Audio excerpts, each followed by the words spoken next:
Hello everyone, happy Tuesday. It is Tuesday. I'm Steve. Mark is actually at work today, and this is SmokeySteveAndMarc. So welcome back, welcome to first-time viewers. Today I wanted to talk about, you might not have guessed by my thumbnail, which I used a mugshot, uh, a couple lessons I learned about life in general from some time that I spent when I was incarcerated, when I was in my 20s. Now, just to preface this, and I've said this in a couple other videos, but in case you haven't heard any of my storytelling about this before, I'll let you know now. About 11 years ago, it was 2008, I was in the middle of my addiction. My drug of choice was alcohol. And I had 2 DUIs within a period of 6 months. One in New York State and one in Pennsylvania.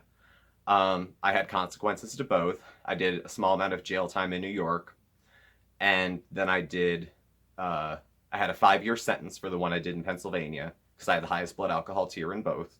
My tolerance was high, it blew it up, and I drank a lot. So I had a 5-year sentence, and the first 3 months of that was in the county jail. So I wasn't in state prison. People do much longer times than that and probably have much more wisdom to impart from their time in lockup or whatever. But I just wanted to say that as I'm going along talking, some of these are quirky, some of these are a little funny. In hindsight, things that are not funny sometimes do become that way. However, driving under the influence is not funny. It's reckless, it's irresponsible. I could have killed somebody, I could have killed myself. There's no excuse for it, and I've been alcohol-free and trying to be a good American, a good citizen. I pay taxes, I vote. I didn't drive for years afterwards. And I've completed my 5-year program 5 years ago. So as far as the legal system was concerned, I had paid my debt to them, and I try to do good going forward. So that's that out of the way. So even though some of this stuff is funny, that is not. Having said that, first life lesson that I got from my time with the boys. Again, I'm pulling this mostly from a 90-day period that I did in the summer of 2009. So, number one, like anywhere, be yourself, because you can't bullshit a bunch of bullshitters. And I was on a block with 90 guys, many addicts, many guys who didn't pay their child support. It was minimum security. Some guys who weren't sentenced yet, possession with intent to deliver. And there was no way I was going to go in there with my chest puffed out and try to lower my voice and sound intimidating or whatever. It was going to be BS. So I just went in as myself and figured, if I'm going to get hit, I'm going to get hit. I thought, I'm gay, I'm in prison, guys like me get traded for smokes. It's just that it's not going to be pretty. They sniffed out that I was gay right away. There was a little bit of ball breaking for maybe like 3 to 7 days. I didn't engage with it a lot, but I also didn't make a joke out of myself, like, oh, you guys are right, I'm so silly. I just kind of let it roll. Eventually it died down. There was another new guy, and the attention went to him. And I just kind of got into the groove of things. And eventually, I kind of found my way just into the community. I was the only openly gay guy on the block. Worth mentioning the openly part, because who knows? You'll all be in a big conversation with a group of people, and then everyone goes away but one guy, and he comes over and mentions once upon a time he did a bisexual thing. Guys always do that crap. They do it all the time. And they don't even want anything, they just do it, but at any rate. So I did build up a little respect just by being myself and not BSing people. The only time anything came up is that when I needed to use the shower or the bathroom. You've never seen men run so fast. You've never. Even the Bloods cut a wide path when I was going to take a shower. They could have just got back from rec, and have their towels up so you know who's next. And I would never cut the line. There's certain protocol, and there's certain people that you kind of particularly don't want to piss off, because if they fight, they don't fight alone. Especially people who consider themselves to be part of a gang. So I was never going in to make trouble. I was going in to throw my towel up at the end of the line. And a lot of times, in the name of generosity, they would let me go first. Oh well, so it goes. Number 2, if you make any friends, grain of salt. You come into jail alone, you leave alone. People have said the same thing about life. It's probably not so much. In life, you have more time to build real friendships, I think, with people. But in jail, almost everybody is kind of out for themselves, unless they knew each other beforehand. But even then, I've seen people betray each other and stab each other in the back. Not literally, though I'm sure that does happen in facilities. Over a game of spades. Like over something really that in the world hopefully would not be that big of a deal.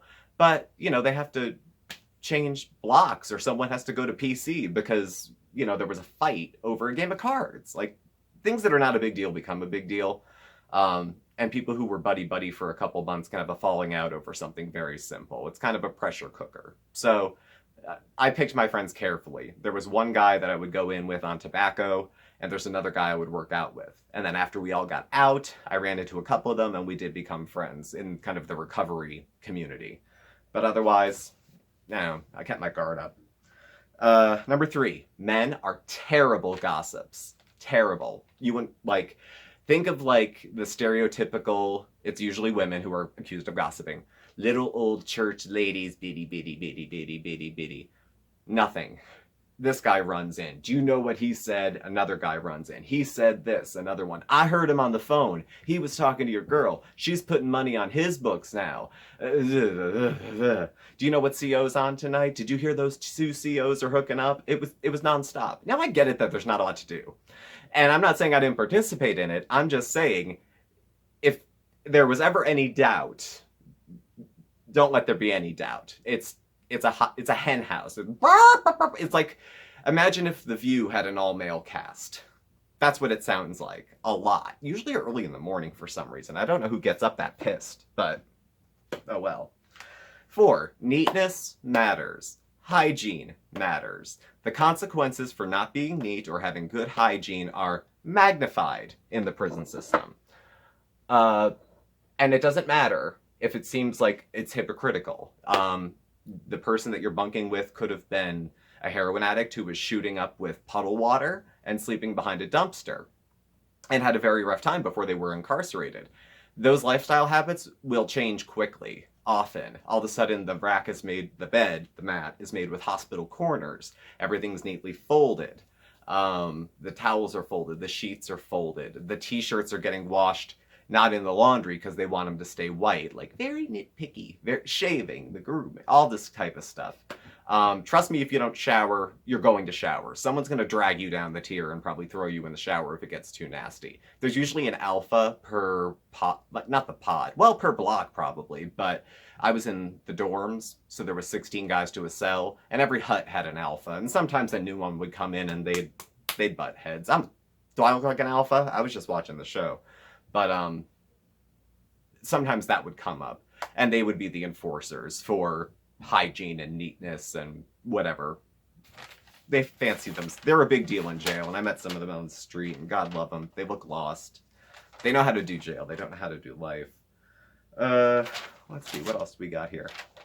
5, never, ever borrow something, usually food, or store something, if you know you can't pay it back yourself. Do not depend on someone who owes you something to pay something back. Quick example. Ramen noodles are a big form of currency in jail. Food is, at least in the typical economy. And somebody will have what they call a store, and they'll have a lot of commissary. Whereas you might be able to buy $40 or $50 worth of stuff. This person might be hoarding the $100 worth of stuff. So if you get your commissary on a Friday and you've ordered, 2 ramen soups for yourself, and you've run out of food on a Wednesday, you go to the store and say, can I get 2 ramen soups? I'll pay you back 3 or 4 when I get my bag. Okay? So you order your bag, you've borrowed from this person, Friday comes, you ordered 2 soups for yourself, you owe this person 4. You're counting on the fact that the other person who owes you 2 soups is going to give you theirs. So they give you the 2 they owe you. Now you have 4, you pay them back. Well, what if that person doesn't pay you back? Then you still only have 2. It's not dude's problem that you don't have his 4, it's yours. And you can't point to that guy because they don't have a deal. So unless you have enough to pay back what you borrow, you shouldn't be borrowing it. Unless it's called a gift, unless it's generosity. I used to give away food here and there. Or I do a 1-for-1. You know, if somebody just said, you know, I don't have it, I can't store it, I'd be like, here's a soup, get me back tomorrow with one, get me back in 2 weeks with one, give me a stamp for it, you know, something equal value. Uh, but I saw a lot of guys get beat up, like bloody nose have to leave beat up. And it's the principle, it's not a 50-cent ramen soup. They're 50 cents a piece on the commissary, by the way. I've seen people get beat up over something like that. And it's just the disrespect. It's screwing somebody over. It's all the stuff that goes with it. It's not because the guy was hungry for a soup. It's all the other. It's disrespecting the hustle, I guess. 6, don't take ice for granted. I didn't have one piece of ice for 3 months. There's nowhere for it to come. You know, they give you a little box of juice, and they used to give out milk, but they stopped in the jail I was in for some reason. They give you the big, like, cooler type things, like that they have the spout on the bottom, and they bring one of those for each meal. And it's, I don't know, sometimes it's red, and sometimes it's yellow, and a lot of people don't drink the yellow. The inmates do a lot of the cooking. So, kind of, you're always suspicious a little bit. But there's never an opportunity to have ice unless one of the corrections officers has a soda, and if you're buddy-buddy with them and blowing smoke up their ass, they might give you some of theirs. You know, if you're the kind of guy that hangs out in the bubble all day talking to the COs like you're a junior cop yourself. The rest of us who don't want to grovel don't get a soda, don't get any ice. But don't take it for granted. It was one of the first things I had when I got out and I got home. It was a rare treat. And number 7, let's see. Don't feel sorry for yourself. None of us were in there for passing the basket at church.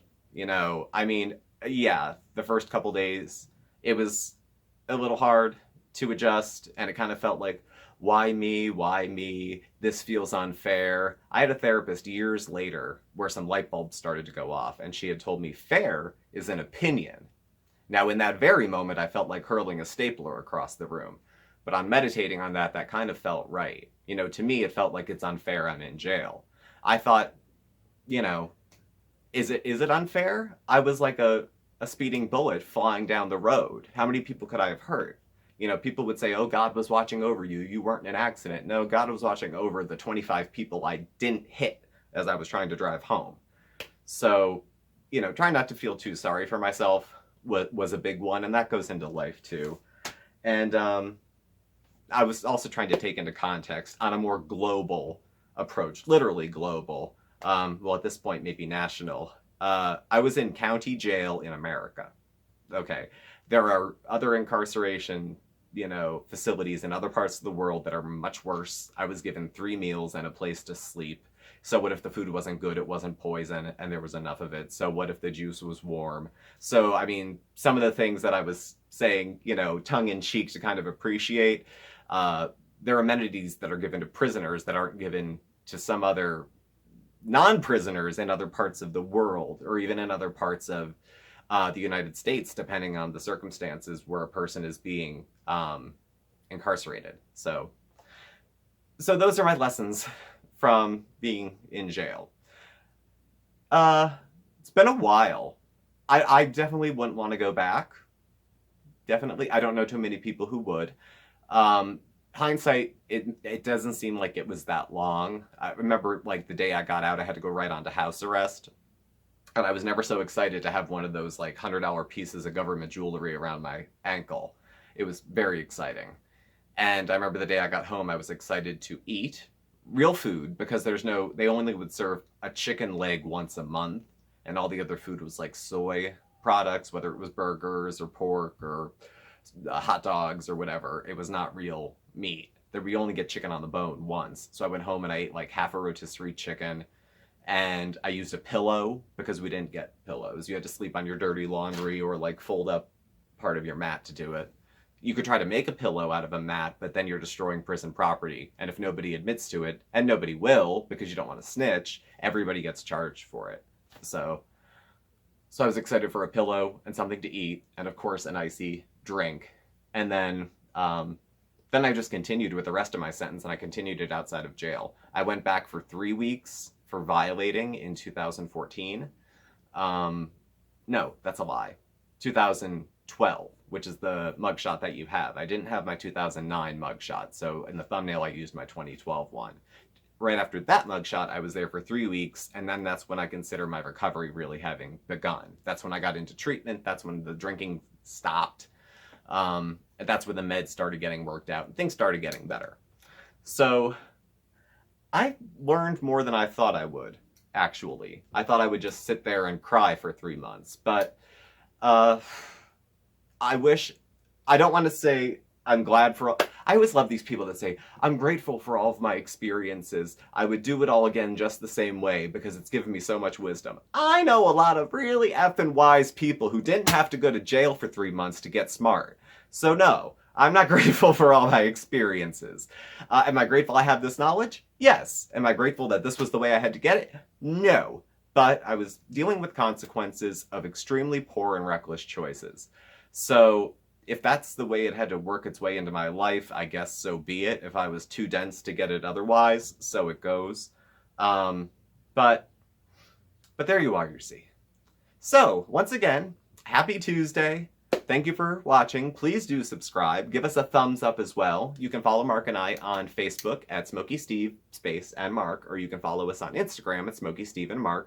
Feel free to leave a comment, a question, slander, anything you prefer.